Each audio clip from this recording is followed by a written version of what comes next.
Welcome to the Biotechnology Symposium, Preparing the Next Pandemic. I'm Kathleen. I'm the new, as of a month, Dean of Health Occupations here at Shoreline Community College. It's my pleasure to give you a few opening remarks and introduce our moderator. One of the questions you might be asking is, why is Washington why are we tonight talking about global health problems like Ebola? Well, in 2011, the Washington Global Health Alliance, WGHA, and Seattle's Office of Economic Development releases the results of a study that quantified the remarkable impact that Washington's global health sector has. Washington's global health organizations collaborate with more than 1,500 partners located in 111 countries around the world. These organizations then have more than 2,500 projects and initiatives in more than 150 countries. And Washington also has particular expertise in infectious and chronic disease and developing technologies and devices. Ebola outbreaks in several West African countries will certainly be discussed tonight, but we also want to reflect on how we can learn from these and other in order to do a better job in responding to future outbreaks. I believe our speakers will share many takeaways and lessons learned tonight. It's my pleasure to introduce our moderators, who's going to moderate the discussion tonight, Lisa Cohen. Lisa is the founding executive director of the Washington State Global Health Alliance and the executive director and board chair for the Washington Global Health Fund. WGHA is a coalition of more than 60 leading global health research, development, and civic organizations in Washington State that began in 2007. It convenes teams of governments, corporations, and nonprofit organizations to advance global health equity. Lisa also serves on the governance boards of several health science organizations, as well as numerous advisory civic advisory committees. Prior to joining WGHA, Ms. Cohen spent 25 years as a producer and manager in broadcast news. Please welcome Lisa and our panelists.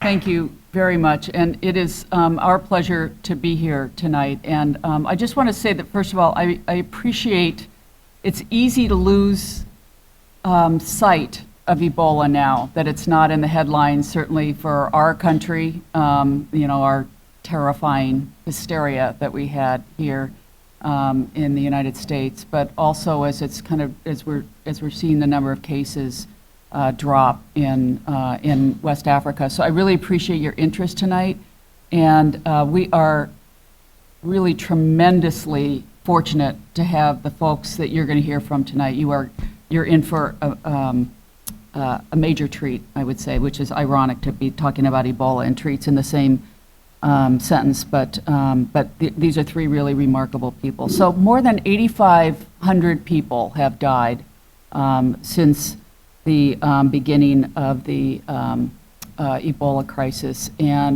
But this month we've had really good news that we've had fewer than 100 new cases in January. That's for the first time since June of last year. And those cases are in Guinea, Sierra Leone, and Liberia, mainly at this point. But I think what's really critical tonight, and I want to thank Larry Fuel for putting this panel together. It's really critical that we examine what we've learned from this pandemic. Unfortunately, we tend to learn lessons each time there's a pandemic, and then we forget in between. What can we carry forward about the nature of infectious disease, and also the role of Western medicine, and where that might not be so appropriate and in the way that we deal with these things. How do we better respond to future outbreaks? What can we build up here, and what are some of the key logistical challenges? And you're going to hear all three of the panelists tonight reflect on that. I'm going to start. I'm just going to give a brief intro of each of our panelists. You can find reams of information about them online, because they have extremely deep experience, and there's lots to learn, but you're going to get a good sense of from each of them tonight.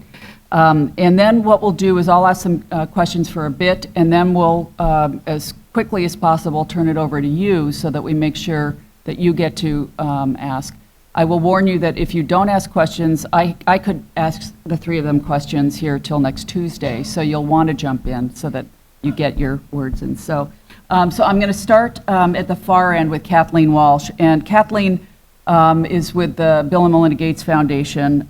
She is the Deputy Director of Strategy Planning and Leadership Engagement at the Gates Foundation in the Office of the President for Global Development. And she's on the team that has managed Ebola, the Ebola response, which has been an unusual type of response for the foundation in some ways. So she'll be able to talk about that. She joined the Gates Foundation in 2007. And she really manages the Global Development President's time, which is no small feat. We all know him, and he's quite active. And she helps determine the priorities for the Global Development team and leads very complex initiatives in support of the President, whose name is Chris Elias. She drives the strategic and operational aspects of the Foundation's emergency relief and multilateral partnership programs. And as I said, that also includes the Foundation's response to the West Africa Ebola epidemic. She actually holds her MA from the UW and a BA in arts in history as opposed to art history. Arts in history. It's a history. History. Oh, that's really okay. See, there's a lot you can do with a history BA from Mount Holyoke.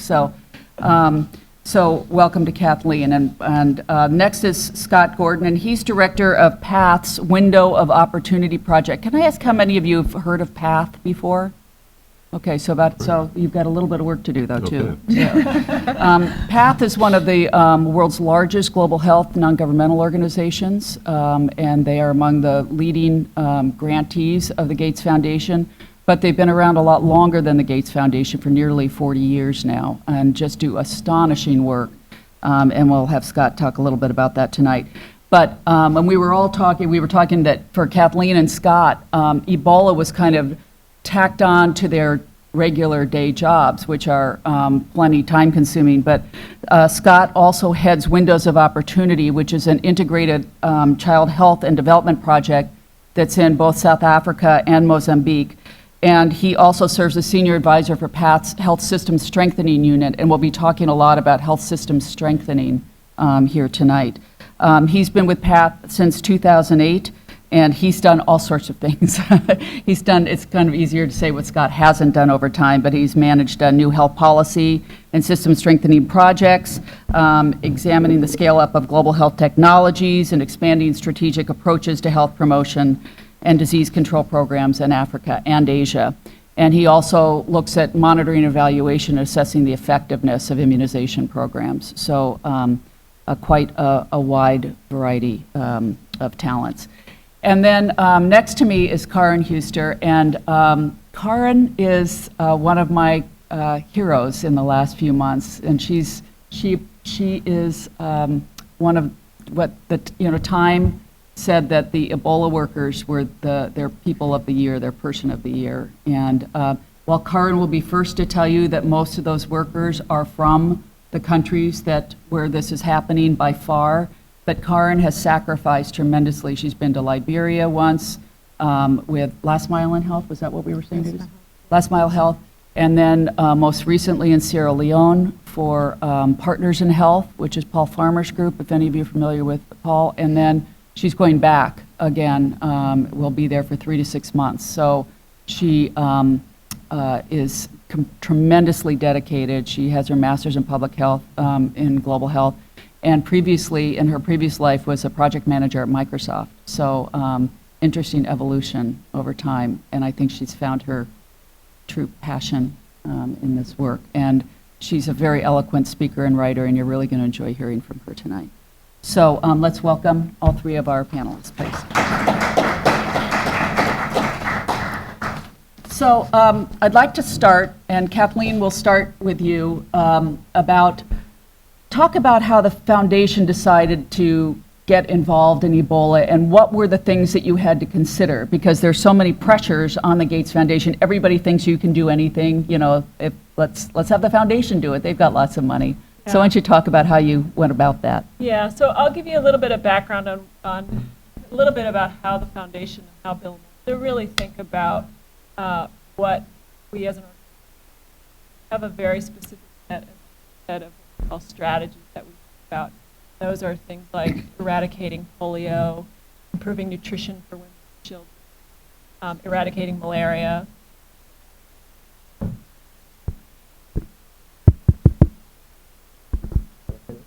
Yeah, does that work? And so we typically focus very, very acutely on those specific areas. There are times like this, which is a very unusual time, where there'll be a specific crisis that may be happening, and Bill and Melinda make a decision to commit additional funding to specifically address this crisis. It happened a couple of years ago with a very big famine in North Africa, and this is another example. So last summer, end of August, Lisa made reference to my boss, Chris Elias, who is the president of the Global Development Program at the Gates Foundation. He began to get a lot of calls and notes from some of our most sort of critical partners. Tom Frieden, who's the head of the Centers for Disease Control, Dr. Margaret Chan, who's the head of the World Health Organization, which is the health arm of the UN system, talking about the spread of Ebola in West Africa. And they sort of marshaled those resources and talked to Chris about the need to have a voice behind what was going on to sort of bring some attention to the fact that there was a very serious Ebola outbreak that was scaling very quickly. And so really within a matter of a week, they'd had a conversation about the potential long-term risks if this outbreak really got as severe as it seemed to be getting, and risks to the population, but also long-term risks to the health and the economies of these countries and Africa and really the world. And so within a matter of 3 or 4 days, Chris had some conversations with Sue Desmond-Hellman, who's our CEO, and Bill and Melinda, and they made a decision to commit $50 million to the Ebola outbreak. So that's sort of the story, how it started. So actually, I'd like to go to Karin next to talk about, why don't you talk a little bit about the history, how when Karin talks, she's going to talk about MSF, which is Médecins Sans Frontières, which is Doctors Without Borders.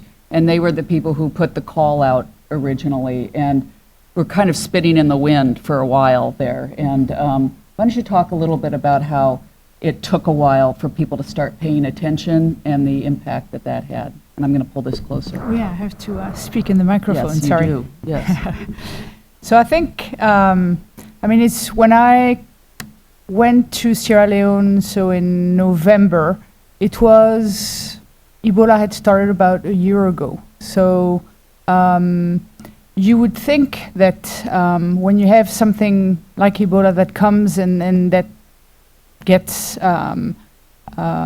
where people get alarmed, that there is a response and that the world responded. But it took from the time MSF raised the alarm in Liberia, it took close to 7 months for people to really start moving.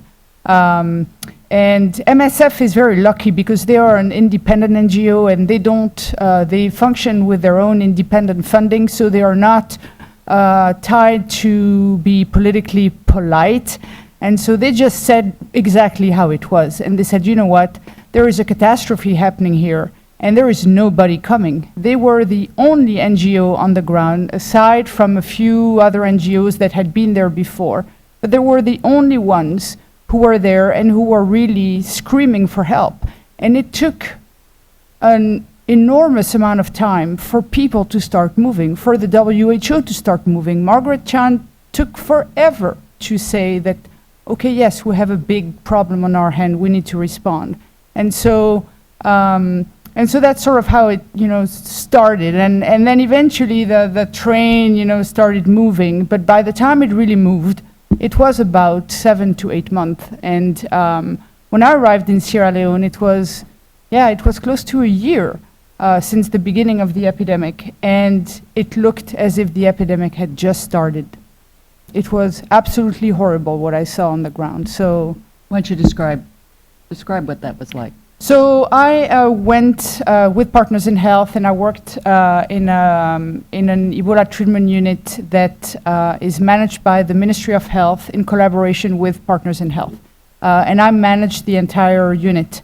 And we basically found people, dead on the ground, conditions that were absolutely appalling for an epidemic, again, that had started now a year ago.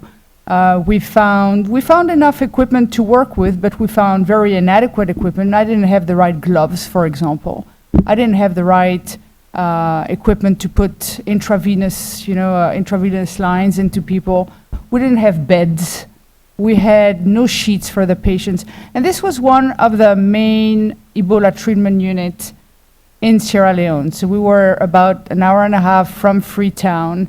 And so it's not per se representative of everything that happened in Freetown or in Sierra Leone, but it just gives you an idea that a year later, this was just as if it had started yesterday. We were getting ambulances upon ambulances coming with 7 or 8 people inside the vehicles in all shapes, of illness at all stages.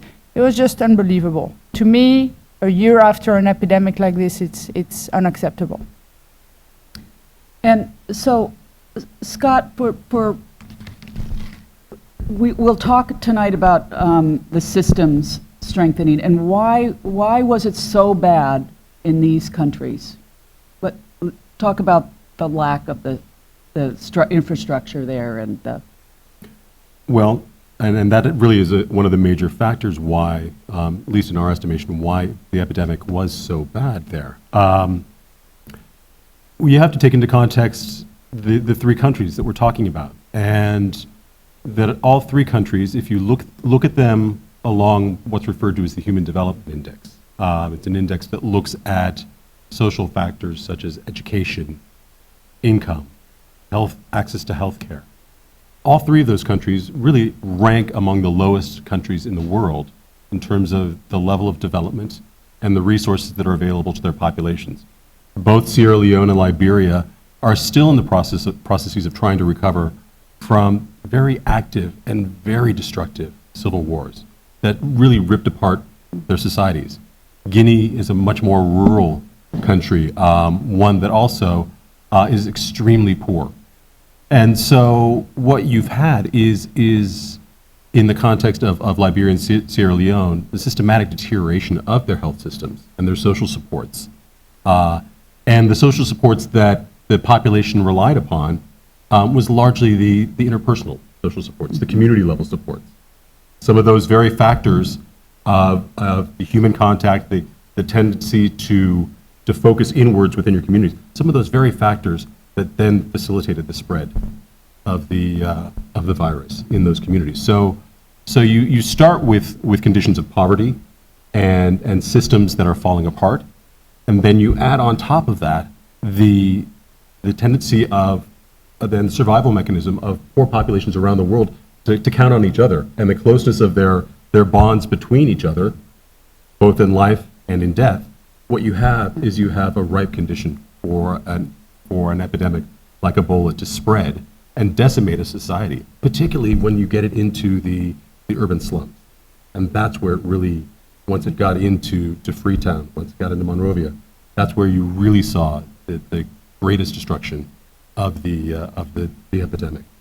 And one of the great fears in the middle months, but when it penetrated the broader world's consciousness, was that this would get into Nigeria, which is a hugely populous country, and that then, and it's such a hub that then it could take off around the world. And Kathleen, you found something. The foundation found an interesting kind of a silver lining there, and the fact that Nigeria still has polio. And tell us how that helped, actually. So Nigeria is the last country in Africa, really, where polio is what's called endemic, where it still really exists. Yeah. Is that better?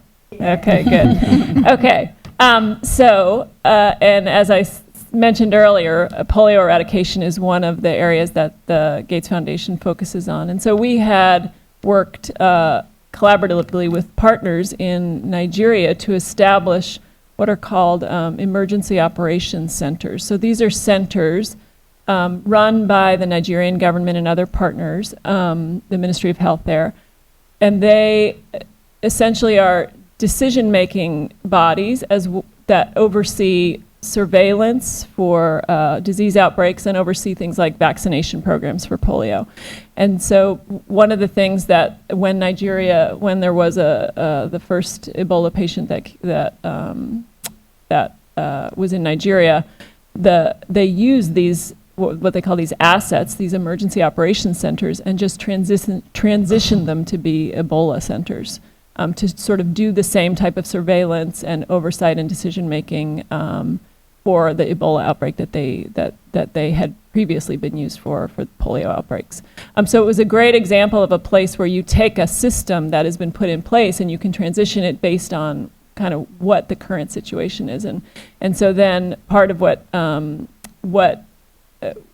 foundation funded after that was some of these emergency operations centers helped to fund some of these emergency operations centers in the outbreak countries. So working closely with the governments in Sierra Leone and Liberia, and also countries like Senegal, which were at risk, and Senegal did have a case of Ebola, but countries that were really at risk.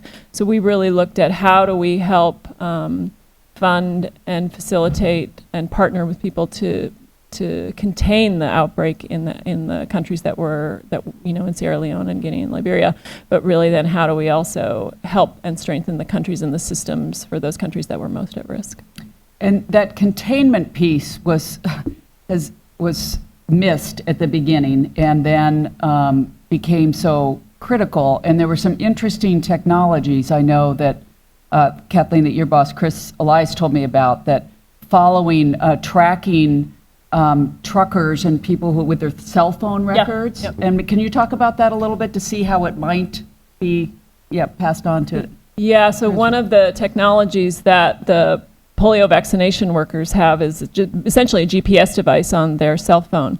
And you can track where the polio vaccinations have happened and where there may be areas where kids didn't get vaccinated. And so there was the same technology that was used to some degree in some of these countries, but I don't.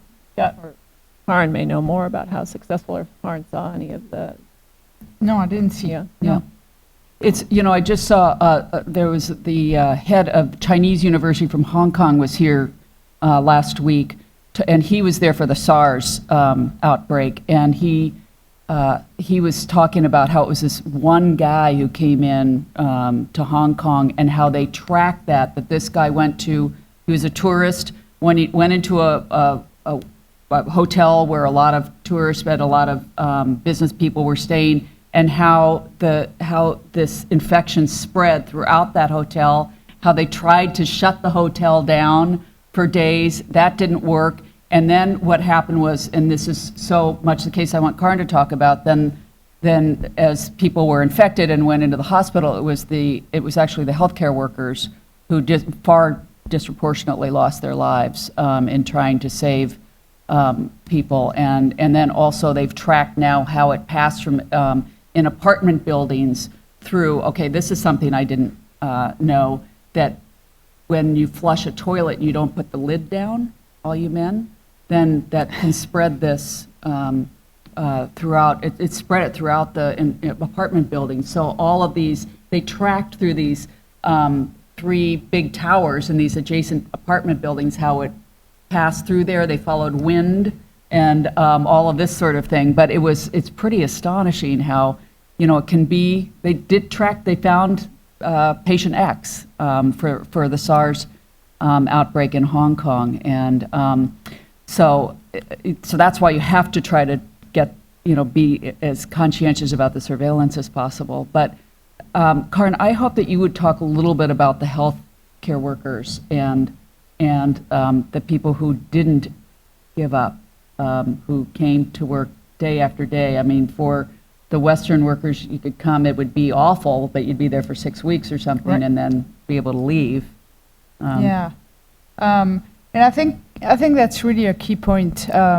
That's why from the very beginning we asked, or many agencies asked, for a lot of the healthcare professionals to go to the afflicted countries, to go to Liberia, to go to Sierra Leone, to go to Guinea, because there was such a shortage of healthcare workers locally.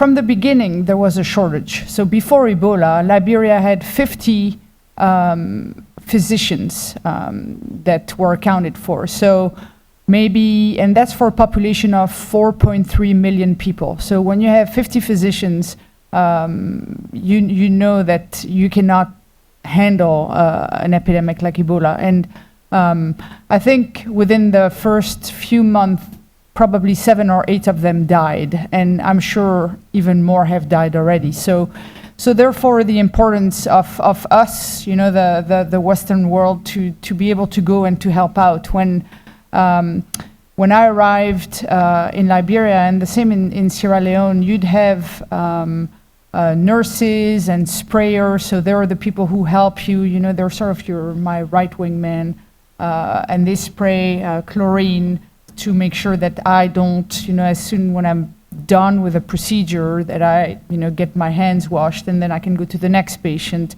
And these people basically are there 24/7. They live in the Ebola treatment unit in the green zone, so the clean zone, if you will. And they live there day in, day out. And they live there, why? First, because in the communities where they come from, a lot of the people don't want to see them come back because they're scared that because they work there, they're going to carry Ebola back home. So all these workers are there 24/7, 365 days a week, and they don't have any time whatsoever to take a single day off. And so if we weren't coming, I'm not quite sure where we would be right now. Not that we saved the world at all, you know, I think they did, but at least we provided a little bit of relief for them to do their work, because so our Ebola treatment unit in Sierra Leone had 116 patients, and at the beginning we were maybe 30 staff, you know, 40, and out of those 30 or 40, you had maybe 10 nurses, and the rest were sprayers. And when you have that many patients, you can only do that little work, right? So it's 1 minute per patient, if that. And then after an hour and a half, you have to get out because it's too hot. So these people are constantly working nonstop, and it's just exhausting. And so when it's exhausting like this, you make a mistake. Just like in the US, right? They say, if you work too long, too many hours, you have too many patients, you're going to make a mistake. Well, that's exactly what happened. They made mistakes, and because it's a mistake, it's not magic how you get Ebola. And they made mistakes because they were tired, because they were overworked. And so it's most of the time a mistake when you take your suit off, you know, or it's a mistake of, you know, you have, for example, when you come out of the unit for half an hour, we say, do not touch, do not put your hands in your eyes, or, of course, I did this all the time. But to tell you, so I had 6 weeks to not make that mistake, but they cannot. They have every day that they are there, they cannot make that mistake. So, yeah. So we have close to 900 healthcare workers who lost their lives across Liberia, Guinea, and Sierra Leone. No, I made a mistake. Close to 900 who were infected. About half of them died. And the care that they get when they become infected is it's a little tricky because there are no facilities. So the nurses or the doctors, they get the preferential care. So they, at least in Sierra Leone, they get shipped to Freetown, to the British military hospital, and they get pretty much the same care as I would receive here. Whereas the sprayers or any of the ancillary staff, they don't get that. So they get to stay with us, or they go to another unit. And the treatment, the quality of the care that we were able to provide was just not there. And so the mortality, therefore, was much higher. So yeah. So if you think about this in context, why wasn't it stronger? Why weren't there better facilities? Given that these are war-torn countries with, many of the people living on less than $2 a day, and we're talking about health systems. So Scott, can you tell me what health systems, what does that entail when we say those need to be strengthened? They're not going to get a big tower, Harborview Hospital out there. The most very basic piece of the health system that you heard about the lack thereof was just personnel. The human workforce was one of the elements of the health system that was just critically lacking in all of those societies, even before the outbreak happened. In addition to that, many of the basic systems that we rely upon within the health system to keep it functioning, the ability to track your supplies that you have. Did they have, there were chronic shortages of essential protective equipment, just basic gloves. And the ability to track and distribute those supplies that you do have across the system is one of those basic system processes that you need to keep functioning in order to keep the system running smoothly. When you lack that, things start falling apart, and people start becoming injured as a result of the lack of that system. The ability to know where your population that you're serving is, and as you described, understanding the catchment area population, understanding the needs coming in and out, the flow of patients, that basic flow of information, and understanding the patients that you're trying to serve was another piece of information that was lacking in this system. And then when you that was then compounded by the need to be able to track the cases as the epidemic grew. That was another critical component of the system that was missing. One of the links to the issues around human resources, the ability to pay your staff, making sure that their staff and having the financing for the health system and the consistent financing was another element of the health system that was also lacking. So it's just up and down throughout the system, the ability to track the quality of care that's being provided, just to make sure that the staff are being supported, was another element. So all up and down the system, each level of the health system, as you look around service delivery, around financing, around actual resources, drugs, supplies, materials, you look at procurement, all of those elements were chronically weak in all of those systems. Chronically weak is in many instances generous, a euphemism. They were falling apart. And so as a result, you put a little bit more stress on them, or a lot more stress, like the Ebola outbreak, and all of a sudden things started falling apart even more.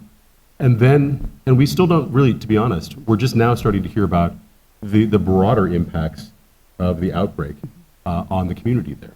We've all, I'm sure, in the media heard stories about pregnant women being turned away from healthcare facilities, unable to deliver there because of the overflowing nature of the ETUs. So we know that other routine health services, immunizations, well child care, malaria care, wide range of services that people depend on the health system, all that shut down, went away as a result of the outbreak, because the staff that were there were doing the best they could to keep up with the demand for the Ebola patients, and they weren't even able to do that. So as a result, we know that the system has continued to crumble around the pillar that's now holding it up, which is the Ebola treatment center. So now the challenge that we all face is, how do we help to put that system back together again? Now that things are calming down in the Ebola outbreak, thankfully, how do we start looking to see where some of the broader needs are in these societies to keep other aspects of the health system and the health of the populations from crumbling? And I want to get to that in just a second about where do we go from here. But it also strikes me while you're talking that our health system here wasn't so as prepared as the head of CDC and others said. We were all reassured that nothing, it's not going to get out of hand here and it's all under control. And I just wonder if anybody would want to comment on that and where you saw some of the cracks in our system. Well, I mean, you heard about, I mean, I think Karin though mentioned just one of the key points, which is how easy it is to slip up. Even when you're trained here in the US as a health professional, it's incredibly easy to slip up or to not follow basic precautions. It took years and years and years of careful work just to get doctors and nurses here in the US to consistently wash their hands. After they still And don't. it's still, They right, still don't. exactly, they still don't, right, it is. And it's actually one of the best things that they've done, they found, and studies have shown this, is putting this liquid, the Purell, the liquid sanitizer, right outside every room and implementing that so you leave the room, you wash your hands with that. Now that they've found has actually been one of the most effective means of improving the hand washing behavior of health providers here in this country, where we all know that's a basic, health precaution that you need to do. And so it's not a lack of knowledge necessarily. It's just changing behavior. And so here in our health system, there are infection control procedures that healthcare staff should go through, but it's awfully easy just to miss that one little step and slip up. And before you know it, you have the nurses in Dallas that all of a sudden were infected. But I think the huge difference is that we wouldn't have allowed it to go any further than a few people. Even though a few people is too many, it just would have never gotten to the proportion that we saw in West Africa. Just because we do have a system in place that's solid and that has all these sort of showstoppers when you have an issue like this. So they would have been very aggressive with the contact tracing, so they would have gone up, the chain of where have you been, who did you see, and so I think things would have been stopped pretty Very fast. quickly. Yeah. Well, and that's one of the things that a good system and a functioning system will enable you to do. Yeah. Self-correct. Just having a function, saying that the U.S. has a functioning health system or a good functioning health system doesn't mean that we don't make errors. Mistakes. Yeah. But having that functioning system enables you to correct quickly. And so even though there were distinct errors that were made here in the U.S., you've seen very dramatic corrections that have been made across the country, whether it's the trainings that are going on in the hospitals, whether it's the actual CDC response teams that they've put forward and now following up on, whether it's going up and down the chain of within the CDC to make sure that they're giving the proper response if somebody is calling up and asking them a question about whether or not they should get on a flight. Their corrections have been made in the system and were made relatively quickly. Yeah. In West Africa. Overcorrections, but Well, In some cases, yeah. So I wanted In West to- Africa, they didn't have that ability because they didn't have the systems you're that could right, correct. yes. Every afternoon, I would get on the emergency health response system or something like that for the state, a report saying how many Ebola cases they were tracking here. I mean, any suspected Ebola cases, any confirmed, where, what's the situation. I mean, that would go out to a broad community every afternoon. So I do want to talk about, for a quick moment, how did the politics of fear help? Let's talk about how it hurt. So why don't you talk about Karin, I know you have feelings about the overreaction. So. I mean, you're right. I think it's both, right? Yeah. I think that the fear and this hysteria sort of helped in the sense that there was a lot of talking about Ebola. So that was good. And things changed because we made mistakes, we slipped, and so we made corrections because everybody was looking. But I do think that in general it was mass hysteria that was completely targeted towards the wrong target. The Western Africa was where all the ire of Congress and all the energies of everybody, all the politicians, this is where it should have been directed, and it wasn't for the longest time. I mean, we were screaming about having one patient, but if you really take a look at the case fatality rate in the United States, it's 0. because that Thomas Duncan, who came, he came from Sierra Leone, but everybody who contracted Ebola in the United States, no one died, none. So it shows you that we didn't really need to have that level of hysteria, and also, Ebola didn't spread anywhere. So definitely, I think that was the negative side of things. Kathleen, Scott, anything you want to add there? I completely agree with Karin. I think that that the fear was a little misguided. I think the good thing that came out of it is that people were educated about it. When you get fearful like that, a lot of people dig in and figure out, what am I afraid of and why am I afraid of it? So I think that was the great thing. And I think too that it's starting to at least get the government to think about how we get prepared for the next epidemic. What did we learn from this? And how do we ensure that we can manage the next one that comes along, I'd say. And I think it heightened some of the attention on West Africa as well. Definitely. And there was a benefit to that, because West Africa really did need that attention. And all too often, major events occur, particularly in Africa, but also in Asia, in different communities, that we don't hear about in the news and that people don't have any way of relating to. And so, although I definitely agree that the reaction to the cases here in the U.S. was an overreaction, and that really was completely out of proportion with the risk here, I think it did help to give people just a little bit of a greater sense of the impact that this could be having in West Africa. And it also exposed, and it got the media and got people talking about the state of the health system and the need to support the health systems in that region as well. So I think there was a positive side to it as well. So Kathleen, what do we, what are some of the things that we need to be cognizant of moving forward? How do we be better prepared? Because there will be a next pandemic of some sort. I mean, there's no question. So what do we do? Yeah, I think there are a couple of things. I think Scott hit on a big one, which is strengthening the health systems. How do we really think about, a lot of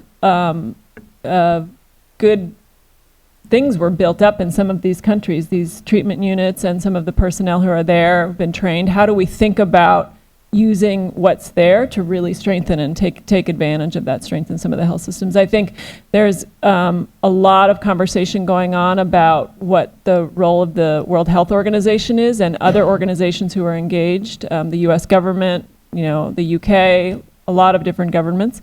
And how do we think about organizationally, how do we coordinate better and ensure that that the right leaders are leading, and it's clear who's playing what role. And then I think the third thing that we haven't touched on too much is really thinking about how do we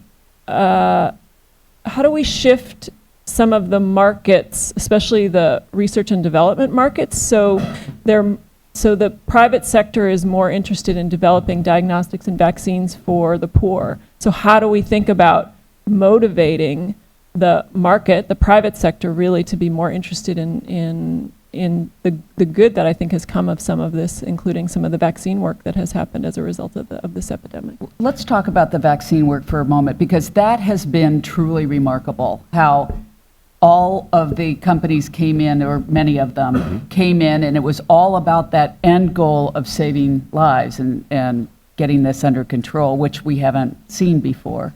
Kathleen, can you talk about that a little bit more, and Scott as well? Sure. Yeah, I'll talk a little bit about, so the Gates Foundation, one of our big areas of focus is vaccine development. And that was a good portion of the funding that we put up for the Ebola crisis. Was almost half of it, I think more than half of it, was related to vaccine development and also development of diagnostics and some therapeutics for treatment for people who had Ebola. And I think one of the really tremendous things that happened is that there are actually clinical trials going on right now in West Africa for some of these vaccines that were very rapidly developed. Vaccines that normally take 2 or 3 years to go through some development has happened in less than a year. And I think how how do we think about the lessons learned from that acceleration to get vaccines on the market for poor countries? How can we sort of take what we learned and apply it in the future? So I think that's one area where the foundation is working closely with partners like GlaxoSmithKline and others to think about those lessons. And they had good news today on the vaccine that it has some promising results in the early trials. Do you know that for development of a drug, it takes an average now of 10 years and $1 billion? And so for a company to invest that in a market where they aren't sure that, there's not a lot of opportunity for making that money back is scary. So they're trying to come up with new incentives with some of these markets. And in fact, for Ebola, it's almost certain that there's not Yes. going to be a viable Right. commercial market Right. for a vaccine. And I think it really is, and in large part thanks to the support of the Bill and Melinda Gates Foundation, it really is notable how quickly the vaccines have gone through some of their initial safety trials and are moving towards field-based trials in West Africa right now. That's one area that PATH has provided some technical support in terms of some of our experts serving on some of those safety and monitoring boards, serving on some of the advisory bodies around those vaccine trials. And it's also notable that now in the plan for the trials going on in Liberia, for example, where they're actually going to be trying out two vaccines. Yep. And running structured trials that are testing two new vaccines from two competing large manufacturers against a placebo. That again it's a robust means of evaluating the vaccines, but it's also very uncommon. That's not the way that companies tend to try out their vaccines. They want to check it solely against themselves. They don't want to compare their vaccine against the competition. So the fact that these major corporations are doing that with the support of the international community and the World Health Organization and a number of other partners have been actively involved in the trials and really helping to move it forward. That's really notable. I think it really marks a significant contribution and a step forward in trying to come up with new products about that. Mm-hmm. In addition to that, you now also have the Global Alliance for Vaccines. It's called Gavi, which is the international body that really works with low-income countries to support the acquisition of new vaccines and the introduction of new vaccines. The fact that Gavi has set aside funds for the purchase of these new Ebola-based vaccines, and a significant amount of money, hundreds of millions of dollars, to purchase Ebola vaccines when they become available. That's, again, years, perhaps at that point it was potentially a year or year and a half in advance of actually having a viable product. That's also saying that the international community is really stepping up and trying to see how can they respond quickly to this need. So I think that's not something that you tend to see and that we haven't seen before around major health issues like this. So it's a promising step. And so I'd like to come out to you for questions. So Larry, I think you've got the mic, but as we just raise your hand a little bit and Larry will come over to you. Great. And while he makes his way over to you, I just wonder, do you think this is going to stick? I mean, it's one thing, we've got this momentum at the moment, and not that it will work for everything, but do you think a logjam has been burst to some degree that this might bode for, would you make any predictions? Are you optimistic that this type of approach for vaccine development will? I tend to, I've been working in the global health field for a couple decades now. And responses to disasters are something unique in the global health community. There's a huge outpouring, there's a huge amount of attention, and it's often the typical progress of 2 steps forward, 1 step back. But it's still making progress, and so I think it will continue to make progress forward. I don't think we've necessarily opened up the logjam.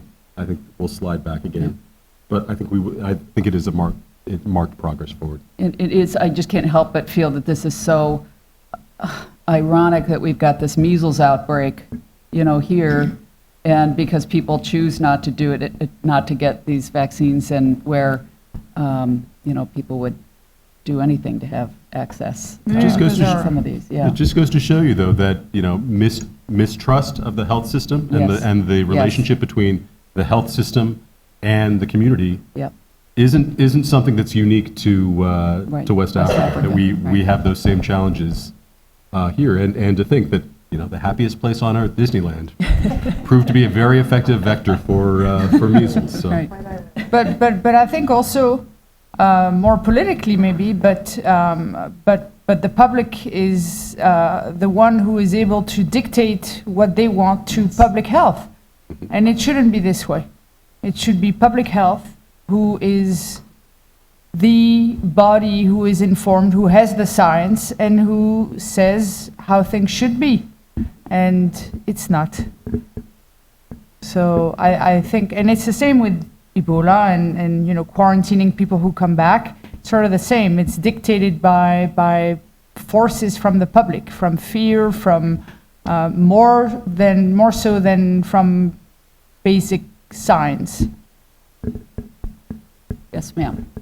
So, Karin, you told us what the conditions were like when you first entered the places where Ebola was. What are you expecting to find now as you return? I think things are dramatically improving. I know that in the place where I worked in Sierra Leone, from being full, 116 beds full and at times overfilled, we now have 12 to 15 patients. So that's a dramatic decrease. I know that there was a major Ebola treatment unit in Liberia that just closed in Freetown. So that's, I think we're going to see major slowdown.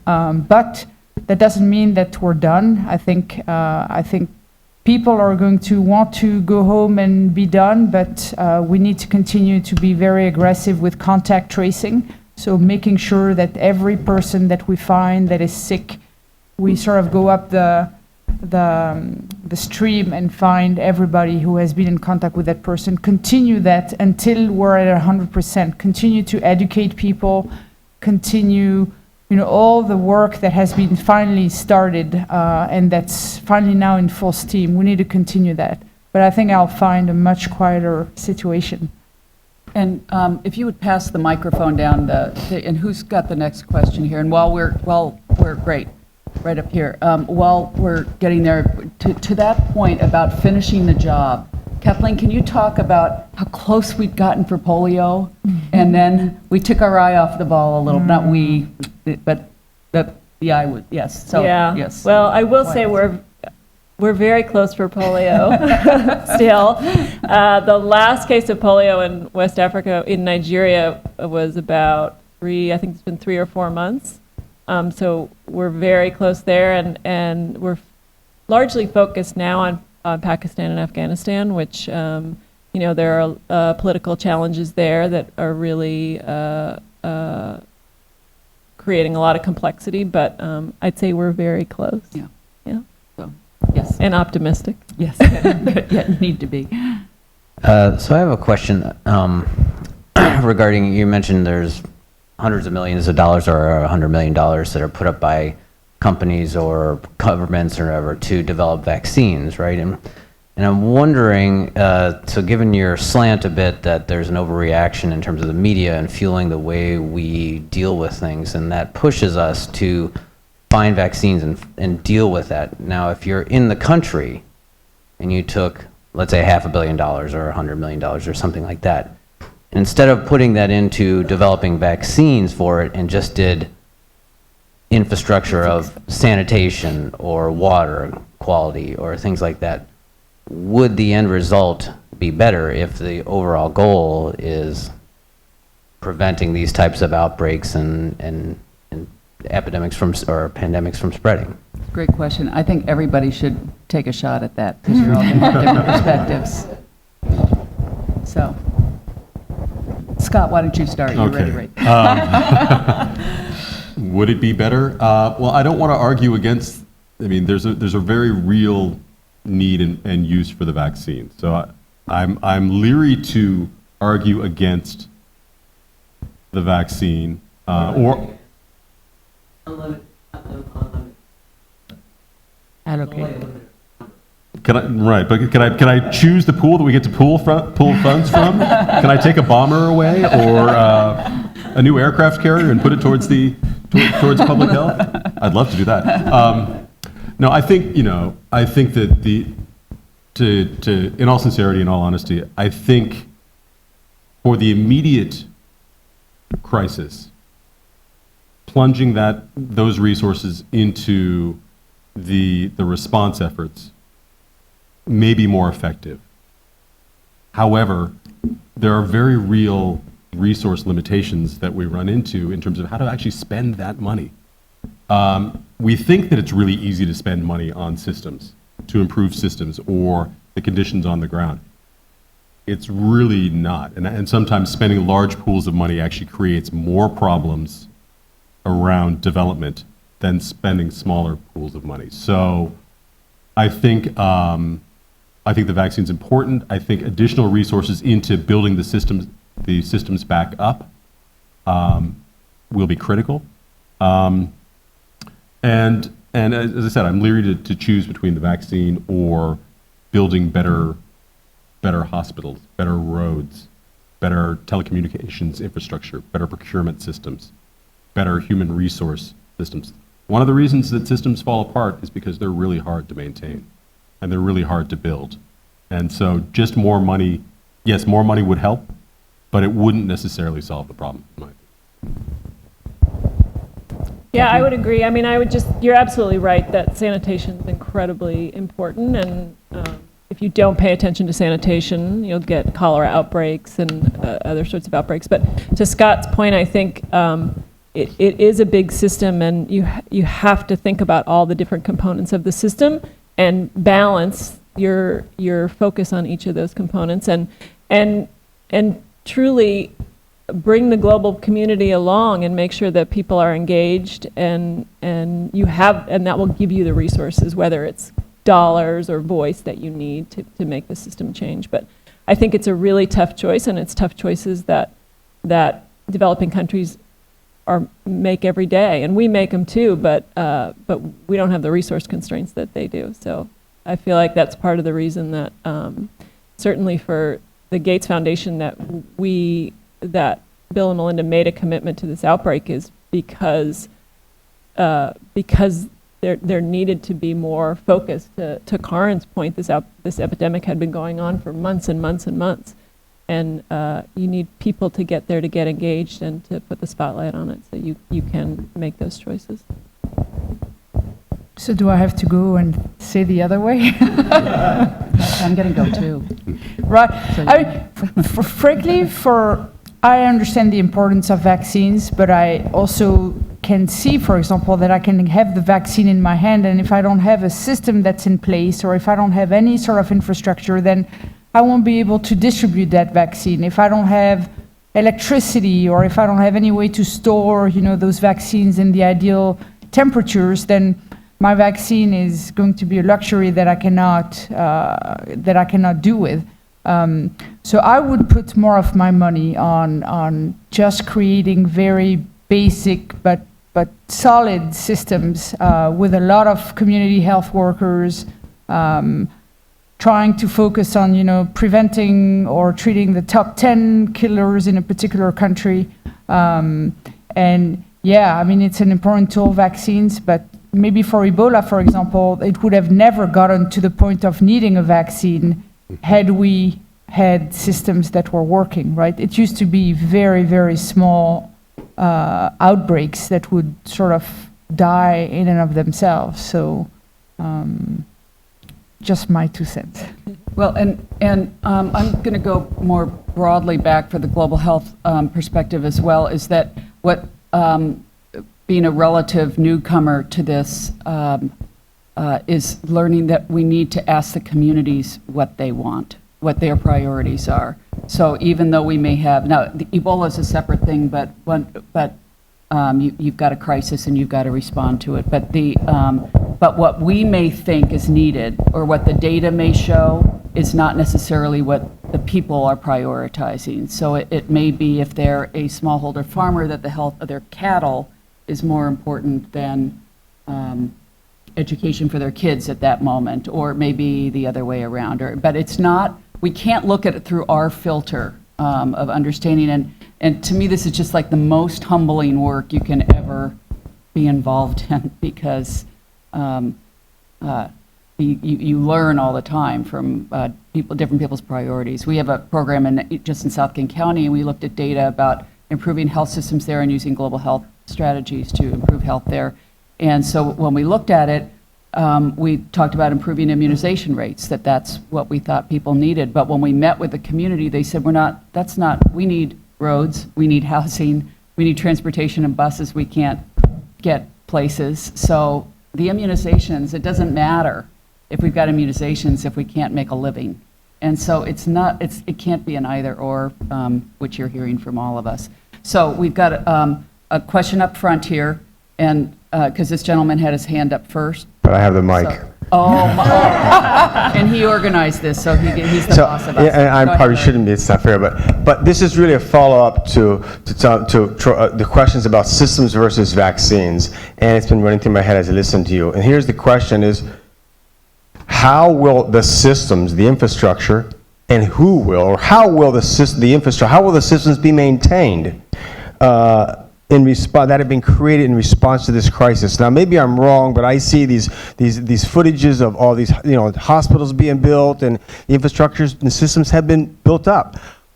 How are they going to be maintained now? Well, I think systems is one of the challenges that you point out, is that, and this often happens after disaster, where you have an outpouring of necessary emergency response, but you don't necessarily have coordination between them. Right. So in all of the countries now, we actually have multiple systems that are being run by multiple organizations, all with the best of intentions, all doing great work, not a criticism of the groups on the ground, but the ETCs, the Ebola treatment centers that Partners in Health is running, may or may not be functioning at the same level with the same length as the treatment centers that Save the Children is running. And there are going to be little differences here and there, and then how does the government coordinate that? So it is a huge challenge there. So that's one of the big challenges moving forward, is how do we take some of the resources that are there now, that have come in, and as things are quieting down, and start looking beyond just the immediacy of treating Ebola patients, but how do we actually start thinking about starting to pull together a functional public health system from these very disparate systems? And from conversations that I've been having with different groups, they are looking at that, and that is something that's actively being discussed within the community right now, is how do we start doing this? But that is going to be the massive challenge moving forward through the rehabilitation phase after the crisis phase. And again, it's not an easy answer. It's not an easy thing to do. But hopefully, and this is the big hope, I think, from many of our organizations, is that the immediate outpouring of resources for disaster relief or emergency relief will transition into additional support for rehabilitation. Yeah, I mean, it's tricky because you have a lot of non-governmental organizations, so those NGOs, International Medical Corps, Medical Teams International, et cetera, so they come and they create their own little parallel systems, right? So where they have supplies sent in to their units or to their clinics, they sort of are in a world of their own, and when things are done and they're ready to pack up, they pack up and then they go. That's usually how it works. And there are some other NGOs who don't do that and who try to stay a little bit longer and try to work, coordinate with ministries of health and work. And so there are some of them, and they recognize the importance of continuing that work, reopening the government hospitals that were closed because of Ebola and everybody was scared to come in. So there is definitely, people are not going to leave right away.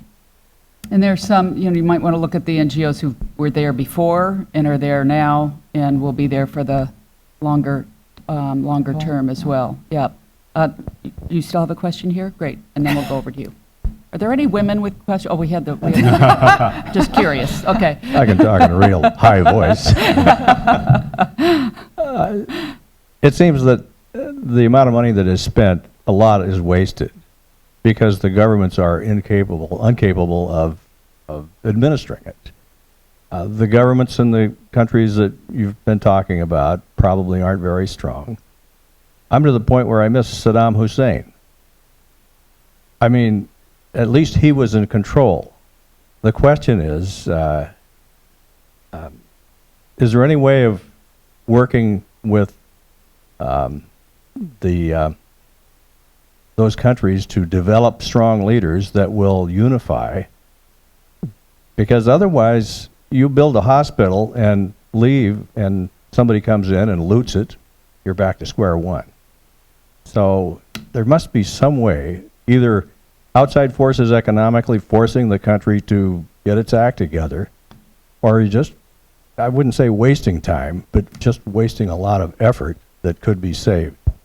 So Kathleen, I know that the foundation has put a lot of effort into, when we talk about system strengthening, that's internally as well, and working with the ministries of health and with the leaders. Can you talk about that a bit? And let's address, because this is a very real, not only perception, but sometimes a reality as well. So. Yeah, I think for the Ebola outbreak, your point is a really good one, and I think it's a very valid question, and it's a question that you have to be thoughtful about because it is a lot of money, and you can have as many negative unintended consequences of spending that money as you can have positive intended consequences. And so one of the approaches that we take and we took with this outbreak was to really work with the governments to help strengthen these emergency operations centers, which were run by the ministries of health, to help them strengthen their decision making in order to not just to strengthen their ability to respond to Ebola, but to put in place systems and strengthen the leadership of the existing country governments in order to have some sort of more sustainable change. So that's just an example of the way the foundation thinks about some of the work that we do and how we approached it for the Ebola outbreak.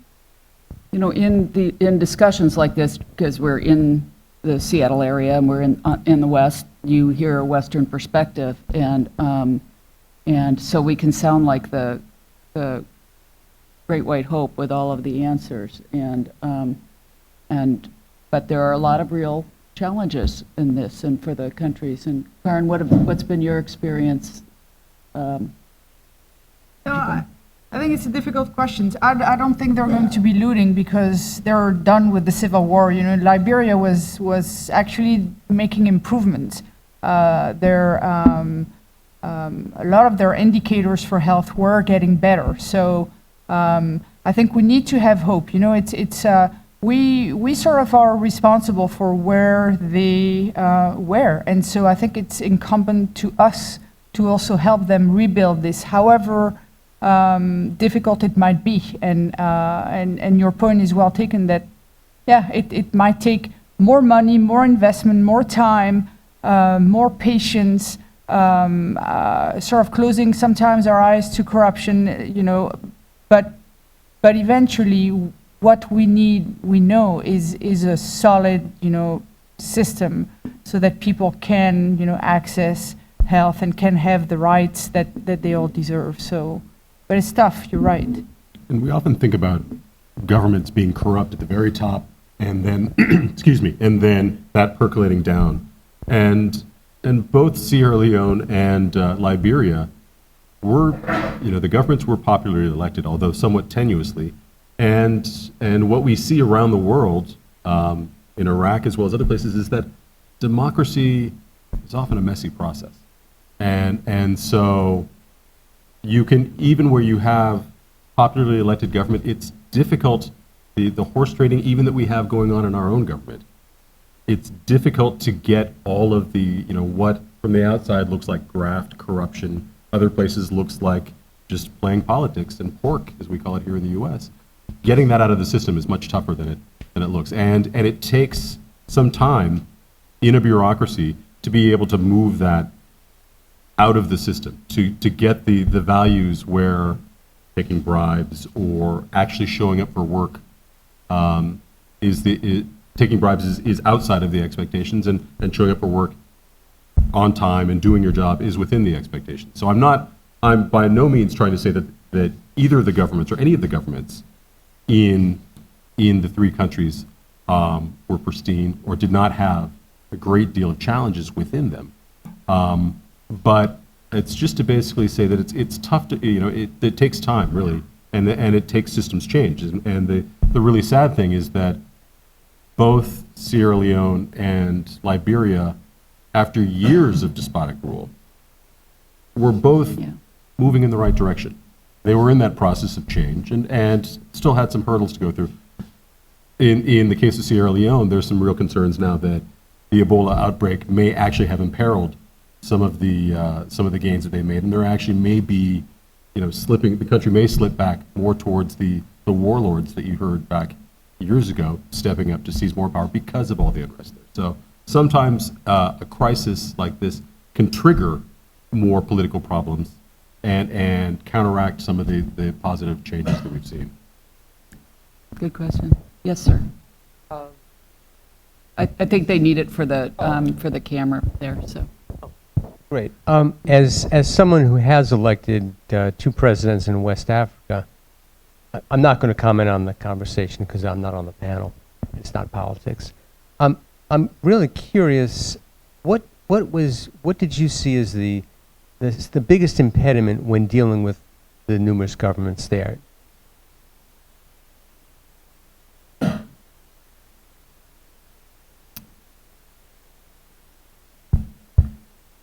You want me to ask a different question? I don't mean to put anybody on the spot because I'm really curious. Yeah. Good question.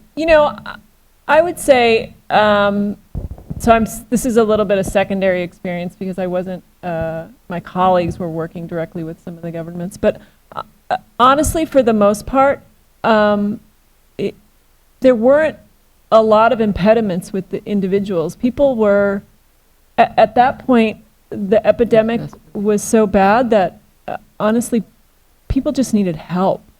And they were open to that help and open to partnership and open to people coming in and asking how they could help. So again, it's a little bit secondary experience, but in talking with my colleagues, I think the impediments were just the complexity of the epidemic and the lack of systems and a lot of different players who weren't necessarily very well coordinated. Those were the complexities and those were sort of the impediments. I mean, and I would, in a similar vein, those are not governments that I work with directly myself. So it is from working with colleagues and the broader community so, please take my comments in that light. But I think, and again, in most, many governments that we work with around the world or throughout Africa, it's typically not about the intentions of the people that we're working with. It's often about just the challenges that are within the system to get things done. So even when it comes down to it, working with some governments, and aside from that I have worked with, that have a greater reputation for corruption, or you can see some of the challenges around that. Often it's just the intention of getting things done, or this is how you get things done. And some of the things like that we in the West say, bribes, facilitation payments, or favoritism, or things like that, is just really the process that often on the day-to-day reality you have to go through just to get things done. So I think in general, and particularly in response to something like this where it is an emergency and it's trying to come in and help, then it really is just the failings of the system and just the impediments that are inherent in the system is the biggest challenge. I think there might have been in, at least I'll talk about Liberia. Typically a government is the body that sort of runs the emergency, unless they're not able to. And in the case of Liberia, it took a lot of time for them to recognize, to realize that we need help. And so they at first were really trying to deal with this, themselves and not reach out. And WHO, so the World Health Organization, was not aggressive enough either to say, we're going to step in and we're going to manage this crisis with you at least. And so maybe in that sense, there was some impediment from the government, because it's hard to say, I imagine, as a government to say, okay, I'm relinquishing my powers because I'm overwhelmed and I just don't have the resources or the knowledge to deal with this. So maybe in that sense, at least in Liberia. But then once they recognized that, okay, they needed help, then I think they were very welcoming of everything that came.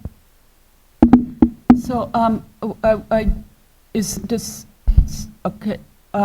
Here's what I'm going to do, because we're at time here. So I'm going to ask do you have a quick question there? Is it? Well, I tell you what, then I'm going to ask you, maybe you can follow up right afterward, because I do want to make sure that we end on time here, and I'm going to take the prerogative to ask the last question for you all, just to say, what would you hope that people walk out of here tonight holding in their hearts or their heads as they, what do you feel is really important for us all to understand? Kathleen? I think for me that this type of a health crisis in West Africa is a health crisis everywhere, that strengthening these health systems is so critical in these countries, because we will all feel the impacts of it if we don't strengthen these health systems. So that to me is the big takeaway. I would add to that, and I'll actually go back to the earlier question that you asked about should we be spending on vaccines or health systems? And reflecting on that question, not from the notion of the zero sum of saying, well, we've got a finite pool that we can either spend on a vaccine for this disease, or we can spend on trying to shore up the health systems. But I think it's going back to saying we need to do something. We need to spend to shore up the conditions there on the ground. Now let's think about the ways that we can do that that's going to have the greatest effect on the population systems there. And if it comes down to a discussion of, well, vaccines or health systems, and what's going to provide the biggest benefit to the population there, we're already ahead in the game, because we're thinking about how we can allocate the resources that we're going to contribute there. So I think that's an important discussion to be having. But the bottom line is, how do we contribute and try and help build up the conditions on the ground? I think Ebola was a disease of poverty, and so we need to remember this. And when the next thing is going to happen, it's going to be again a disease of poverty. And we owe it to everybody to make sure that we all remember that health is a human right, and that we're all in it together. And we need to work tirelessly to make sure that everybody has the same opportunities that we do. Yeah, our health is all too often determined by our zip code where we were born, so and our parents' education level. So I'd like to thank you all very, very much. And Larry, I know you've got a couple of quick closing comments, but thank you all very much for coming tonight.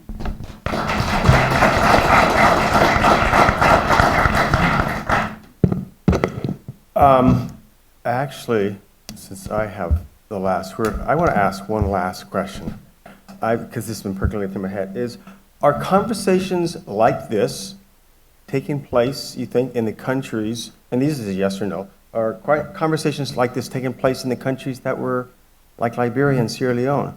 amongst the health professionals? There may only be only 35 doctors left, but are they talking about what lessons? How do we deal with this the next time around if it comes to us again in Liberia? Do you think these kinds of conversations are taking place? I don't know for a fact. I mean, I was pretty heads down in my stuff, but I think not yet because they're just coming out of it. I hope. But hopefully in the next few months, as things slow down and as they transition, that we do have these conversations with them, because I think they are important. You're right. Yeah, I don't know about in Guinea, Sierra Leone, or Liberia, but I know that these conversations are happening in the surrounding countries, because those are the conversations that we are actively involved in, and that there are numerous other countries throughout Africa and around the world that are looking at this saying, how do we learn from this? How do we prepare for this? How do we keep this from happening in our country? So in that regards, I think there are lessons that are being drawn. Yeah, and I would just add that I think at a kind of a global level, those conversations are happening with the World Health Organization and CDC and other sort of global organizations. Okay. Well, I hope that everyone here has really enjoyed this discussion that we've had, and I'd like you to join me in giving another round of applause to everybody in this panel.